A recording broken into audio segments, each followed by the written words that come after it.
یہ بات ابشر انتظامیہ نے ٹویٹر پر ایک آدمی کے سوال کے جواب میں کہی، جس میں ان سے پوچھا گیا کہ ابشر اکاؤنٹ میں ایسے پیسے موجود ہیں جسے استعمال نہیں کیا، اب وہ پیسے کیسے واپس لوں؟ تو صارف نے یہ بھی پوچھا کہ جس اکاؤنٹ سے رقم ٹرانسفر کی گئی تھی وہ اکاؤنٹ بھی کلوز ہو گیا، کیا میں کسی دوسرے آدمی کے اکاؤنٹ میں ٹرانسفر کروا سکتا ہوں؟ ابشر نے کہا کہ رقم کی واپسی ابشر کے ذریعہ ہی ہوگی، تاہم اگر یہ ممکن نہیں ہو تو آپ کال سینٹر نمبر 1990 پر کال کر کے رابطہ کر سکتے ہیں۔ امریکی کمپنی ایمیزون کا سعودی عرب میں 1500 نئی ملازمتیں فراہم کرنے کا اعلان۔ ٹیکنالوجی کی سب سے بڑی کمپنیوں میں ایک امریکی کمپنی ایمیزون نے کہا ہے کہ وہ سعودی عرب میں 1500 ملازمین بھرتی کرنے اور 11 نئی عمارتیں قائم کرنے کا منصوبہ بنا رہی ہے۔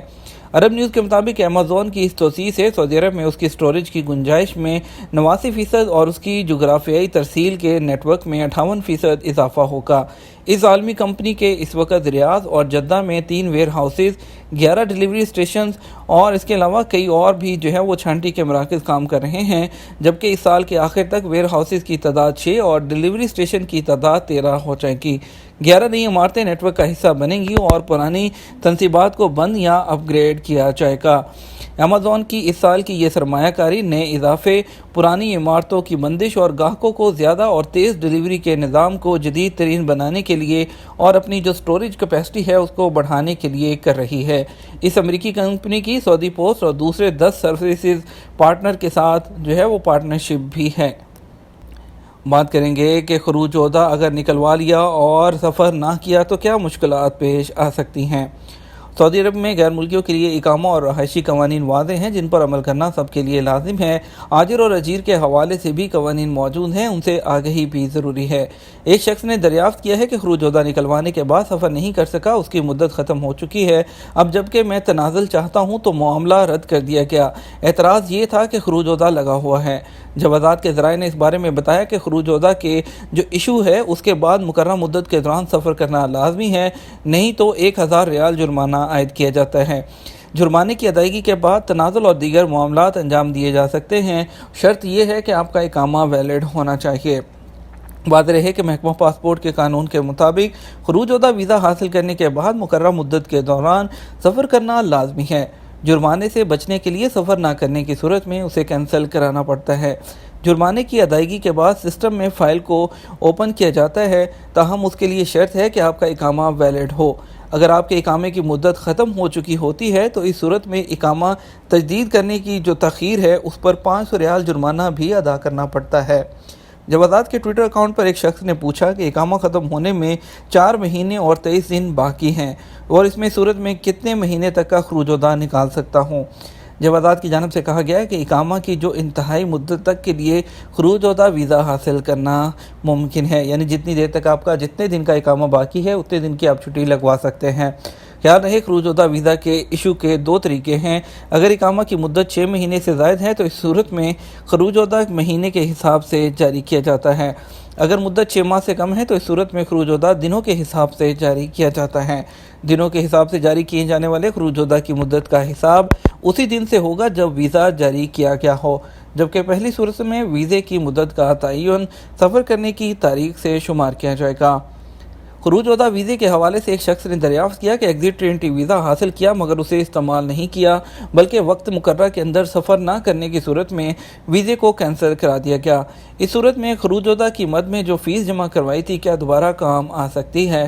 جوازات کا اس بارے میں کہنا تھا کہ خروج عہدہ ویزا جاری کر جانے کے بعد اسے استعمال نہ کرنے پر فیس واپس نہیں ہوتی، نہ ہی اس فیس کو دوسری بار استعمال کرنا ممکن ہوتا ہے۔ ایک اور صارف نے انٹرنیشنل فلائٹس کی بحالی کے حوالے سے سوال کیا کہ انٹرنیشنل جو فلائٹس ہیں اس کی بحالی کے وہ کب تک کے امکانات ہیں، تو اس بارے میں جواب دیا گیا کہ انٹرنیشنل فلائٹس کی بحالی کے لیے 17 مئی کی تاریخ دی گئی ہے۔ مزید وہ تفصیلات کے لیے آپ سرکاری وہ ویب سائٹ پر رجوع کر سکتے ہیں، لیکن آپ کو بتاتے چلے کہ فی الوقت جو 17 مئی کی تاریخ ہے وہ سعودیوں کے لیے ہی دی گئی ہے۔ اس کے بارے میں ابھی بھی مزید کوئی تازہ ترین اپڈیٹ نہیں آئی ہے۔ اس بارے میں جیسے ہی سرکاری سطح پر کوئی اعلان ہوگا ہم آپ کو بتائیں گے۔ فی الوقت انٹرنیشنل فلائٹس کی جو انڈیا اور پاکستان کی بات کر رہے ہیں، 20 ملکوں پر جن پر پابندی ہے، ان کی بحالی کے لیے ابھی بھی کوئی سرکاری سطح پر اعلان نہیں کیا گیا، نہ ہی اس بارے میں کوئی کنفرم یا اوتھینٹک کوئی نیوز سامنے آئی ہے کہ ان پر کب تک پابندی اٹھائی جائے گی۔ اس سلسلے میں دیکھنا یہ ہے کہ جلد سے جلد بحالی ہوتی ہے یا نہیں. اس میں جو ہے جیسے ہی ہمیں کوئی کنفرم خبر ملے گی ہم آپ کے ساتھ شیئر کریں گے, آپ کو لے کے چلیں گے ہم اسپیشل فلائٹس کی طرف. آپ کو بتائیں گے آج وندے بھارت مشن کے تحت کون کون سی فلائٹ جائیں گی. آج جو ہے سب سے پہلے آپ کو بتاتے ہیں دمام سے بنگلورو کے لیے ٹرکش ایئر لائن کی TK 6596 جائے گی. ریاض سے کوچن کے لیے SV 774 اور ریاض سے دلی کے لیے ایئر انڈیا AI 1922, IX 1932 ریاض سے حیدرآباد, 6E9611 دمام سے حیدرآباد انڈیگو اور 6E9365 جدہ سے کوزیکوڈ انڈیگو, G86013 جدہ سے لکھنؤ گو ایئر اور AI 1916 جدہ سے Mumbai Air India, IX 1582 Dammam سے تروندرم ایئر انڈیا ایکسپریس کی فلائٹ جائے گی. پاکستان کی بات کرتے ہیں تو آج پاکستان کے لیے ٹوٹل 6 فلائٹ جائیں گی, جس میں سے 5 فلائٹ جدہ سے اور 1 ریاض سے جائے گی. جدہ سے پہلی فلائٹ ملتان ایئر بلو کی جائے گی, دوسری فلائٹ اسلام آباد جائے گی SV 888 سعودی عربین ایئر لائن, تو اور تیسری فلائٹ XY 637 جدہ سے کراچی فلائی ناس, PK 9732 جدہ سے کراچی PIA, PK 9732 جدہ سے کراچی PIA اور PK 9742 جدہ سے اسلام آباد PIA اور PA 2745 ریاض سے اسلام آباد ایئر بلو کی فلائٹ جائے گی. یہ تو کچھ بات کی ہم نے جو ہے وہ اس کی فلائٹس کی. اس کے بعد بڑھتے ہیں مزید خبروں کی طرف. آپ کو بتاتے ہیں کہ سعودیوں کے نام پر کھانے بیچنے والے غیر ملکیوں پر جرمانے. سعودی عرب میں طائف میونسپلٹی نے چھاپہ مہم کے دوران اس بات کا انکشاف کیا کہ غیر ملکی کارکن حفظان صحت کے ضوابط کی خلاف ورزی کرتے ہوئے مختلف قسم کے کھانے بنا رہے تھے اور یہ کھانے مخصوص سعودی خاندانوں کے نام سے فروخت کر رہے تھے. سبق ویب سائٹ کے مطابق سعودی حکومت نے ضرورت مند خاندانوں کو گھروں میں کھانے پینے کی اشیاء اور دستی مصنوعات تیار کرنے کی اجازت دے رکھی ہے. اس کا ایک مقصد دستی مصنوعات کے ہنر کو فروغ دینا اور سب سے بڑا مقصد کمزور خاندانوں کو جو بھاری قیمت کے بغیر اپنے کاروباروں کو گھروں سے چلانے کی سہولت فراہم کرنا ہے. شمالی طائف کی بلدیاتی کونسل کے افسران کو رپورٹ ملی تھی کہ کئی غیر ملکی غیر قانونی طور پر اپنے گھر پر کھانے تیار کر کے سعودی جو ہے وہ خاندانوں کے نام سے بیچ رہے ہیں. چھاپہ مہم سے اس کی تصدیق ہوگی, جبکہ یہ بات بھی ریکارڈ پر آئی کہ وہ کھانے جو ہیں وہ حفظان صحت کے اصولوں کے خلاف بنا رہے تھے. ان پر غیر ملکیوں پر جو ہے جرمانے عائد کر دیے گئے ہیں اور انہیں سزا دینے کا فیصلہ بھی کیا گیا ہے. شاہ عبداللہ جو ہے وہ زمزم سبیل رمضان سے پہلے کھولنے کا فیصلہ. سعودی حکام نے آب زمزم کی شاہ عبداللہ سبیل کھولنے کی تیاریاں مکمل کر لی ہیں. یہ سبیل رمضان سے پہلے بحال کر دی جائے گی. سبق ویب سائٹ کے مطابق 1 سال پہلے شاہ عبداللہ زمزم سبیل کورونا وبا کی وجہ سے بند کر دی گئی تھی. کورونا SOPs کی پابندی کے ساتھ اسے دوبارہ کھولا جا رہا ہے. آب زمزم لینے کے لیے آنے والوں کو حفاظتی ماسک کی پابندی کرنا ہوگی. گیٹ پر ٹیمپریچر چیک کیا جائے گا اور سماجی فاصلے کی پابندی بھی کی جائے گی. بات کرتے ہیں کچھ کورونا کی. آپ کو بتاتے ہیں کورونا کے نئے کیسز 400 کے قریب, 7 اموات.